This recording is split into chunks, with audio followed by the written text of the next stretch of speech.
The North Carolina Department of Transportation announced on Thursday that a highway project in Richmond County has been put on the fast track. Construction of the 4-lane Rockingham bypass from west of the city to Harrington Road has been accelerated from 2026 to 2020. The news came as the NCDOT unveiled its draft 10-year state transportation improvement plan at the monthly Board of Transportation meeting in Raleigh.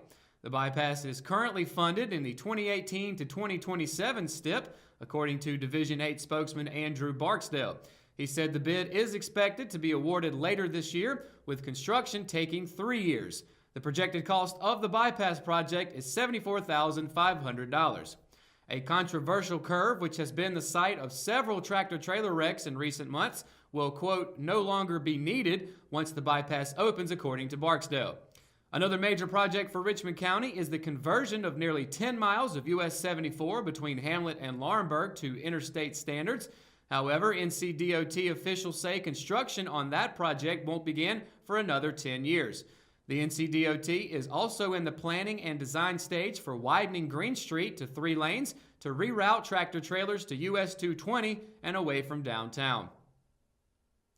A young girl is in the hospital and 2 dogs are under quarantine in the Richmond County Animal Shelter following an attack Wednesday afternoon. According to an incident report from the Richmond County Sheriff's Office Animal Enforcement Unit, 6-year-old Hayden Pravat was attacked by 2 pit bulls after getting off the bus Wednesday afternoon at Jessica Avenue. David Covington told the investigating deputy that he was following the bus and saw 2 dogs attack the girl, according to the report. He said that he, quote, grabbed a stick from the ditch and beat the dogs away from the victim. When the animal enforcement deputy arrived, he said the girl was with medics on the ambulance with numerous lacerations on her torso and limbs. She was initially taken to First Health Moore Regional Hospital, Richmond, and later airlifted to the UNC Hospital Trauma Center in Chapel Hill. The deputy found the dogs and their owner, Mary Wilson of Billy Covington Road, at her home.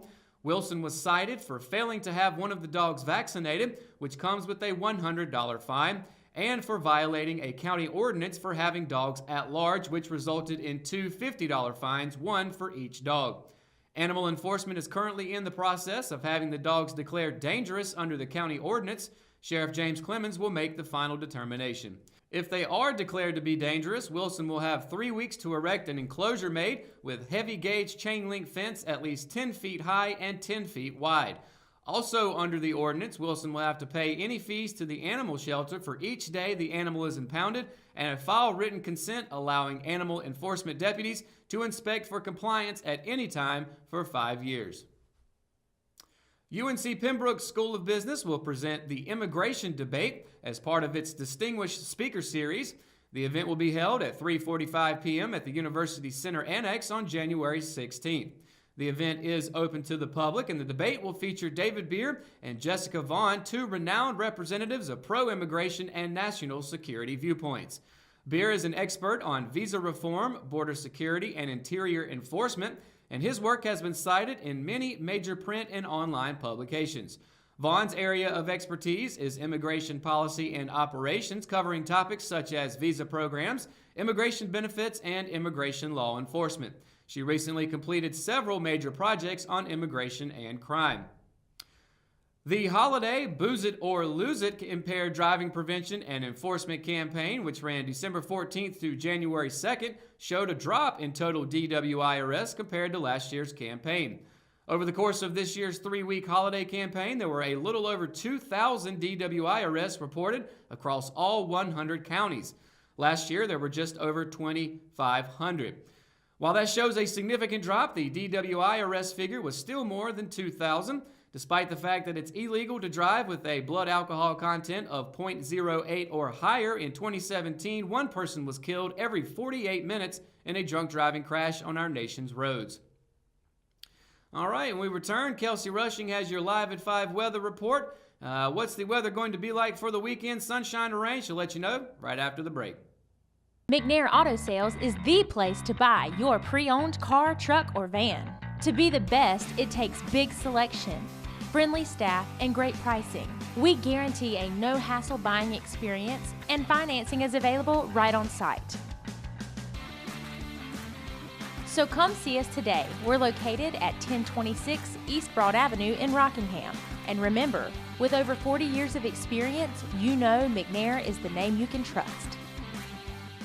At Richmond County Hospice, we strive to provide high-quality care to our patients and their families. Whether it's the incredible hospitality at the Haven House or from the comfort of your own home, you can count on hospice to be there for you. We also offer monthly grief support groups, and our chaplain will be there to hold your hand in prayer. Through our amazing staff and our volunteers, hospice has made difficult times easier for our community. Call the number on your screen if you feel that you or your loved one may benefit from our services. Richmond County Hospice. Peace, comfort, dignity.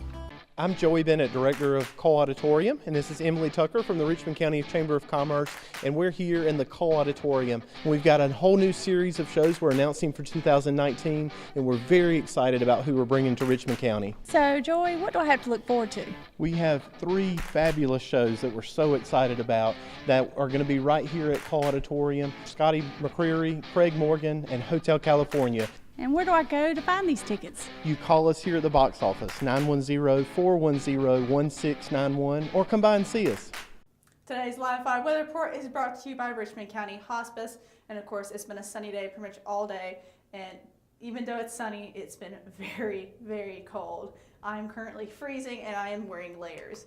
But let's go into the temperatures for tomorrow with Fayetteville at a high of 46 and a low of 38. Then we have Lumberton at a high of 47 and a low of 41, so it won't be dropping too much that evening in Lumberton. And of course, Rayford isn't too different from Fayetteville with a high of 46 and a low of 37. Then we have Laurinburg, high of 47, low of 39, and Bennettsville at the high of 48 and a low of 40. So just like Lumberton, it won't be dropping down too much in that evening. And then of course, Sutter Pines with a high of 43 and a low of 34. Ellerbe, high of 44, low of 34, and then Rockingham, high of 46, low of 36, and Wadesboro, high of 47, low of 37. And of course, tomorrow, going to the 5-day weather forecast, tomorrow is going to be cloudy with a high of 46 and a low of 36, so it'll be dropping about 10 degrees by the evening. And then Sunday, there is a chance of rain with a high of 44 and a low of 35. Of course, Monday, the clouds will be back, but the rain will be gone with a high of 45 and a low of 30, so it'll be getting a little chilly that evening. And then, of course, Tuesday, the sun will be back again with a high of 51 and a low of 34, so it's going to get a little bit warmer starting on Tuesday. And then Wednesday, it's going to get a little bit warmer than that with a high of 57 and a low of 36, and it will also be sunny. And, of course, that's going to do it for your Live 5 weather report. When we return, we got your RO Sports Update, and it's coming up right after the break, so stay tuned. At Kyocera, we see your company differently.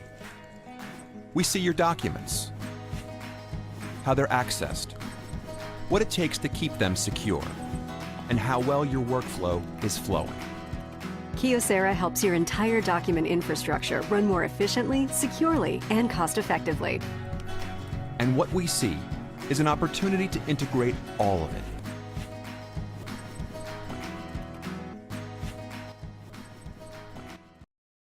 Willow Tree Antiques and Gifts is all about rustic home decor and gifts. You will always find a variety of unique antiques, vintage, and new items in our shop. Come and see our selection of housewarming, new baby, and wedding gifts. For the man in your life, we have many collectibles, Boker knives, and leather. And ladies love the jewelry, purses, candles, hats, and t-shirts. We also offer a 30-day layaway program. Come and experience shopping at Willow Tree Antiques and Gifts. At Richmond Community College, we can prepare you for a high-skill, high-paying career in a variety of fields. We are always developing new courses and programs in response to the communities we serve. We offer day, evening, and online courses, and you can now complete 7 curricular programs entirely online, including our university transfer degree. At Richmond Community College, we believe in helping you prepare for a better life. Richmond Community College, local college, big impact.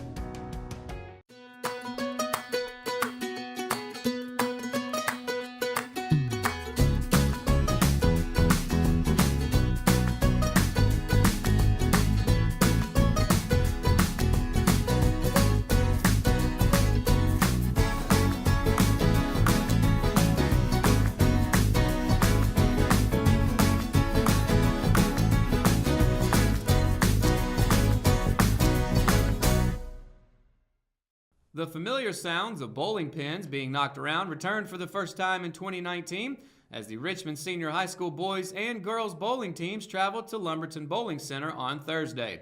Both teams faced some tough competition, squaring off against host Lumberton High School and Pinecrest High School.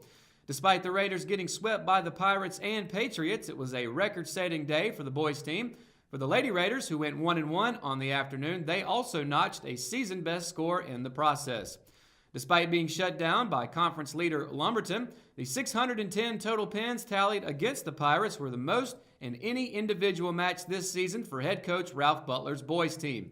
Both Richmond bowling teams will wrap up their regular seasons on Thursday, January 24th in Fayetteville. Those matches will begin at 4 p.m.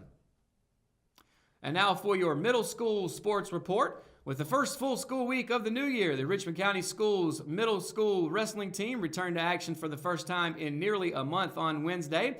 The middle school Raiders traveled to West Hoke Middle School and faced off against the host Pride and Sandy Grove Middle School.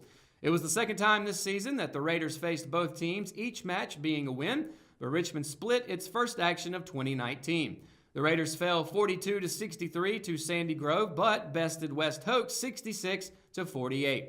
The split decision was an improvement from the final meet of 2018 against Scotland and Anson, and now gives the team a 4-4 overall record on the season. Area middle school wrestling teams all have 2 more regular season meets ahead of the SEM SAC Championship, which is set for February 2nd at Hoke County High School. The Raiders will head to Anson Middle School on January 16th to face East Hoke and Anson Middle Schools. And that's going to do it for another edition of Live at 5. Be sure to keep up with all the latest from the RO by going to richmondobserver.com or by downloading the free RO app for your Android and Apple devices. And be sure to tune in to Good Morning Sand Hills Monday through Friday and catch the RO Sports Show every Thursday, Friday, and Saturday. For the Live at 5 crew, I'm Matt Harrelson. Good night and have a great weekend, Richmond County.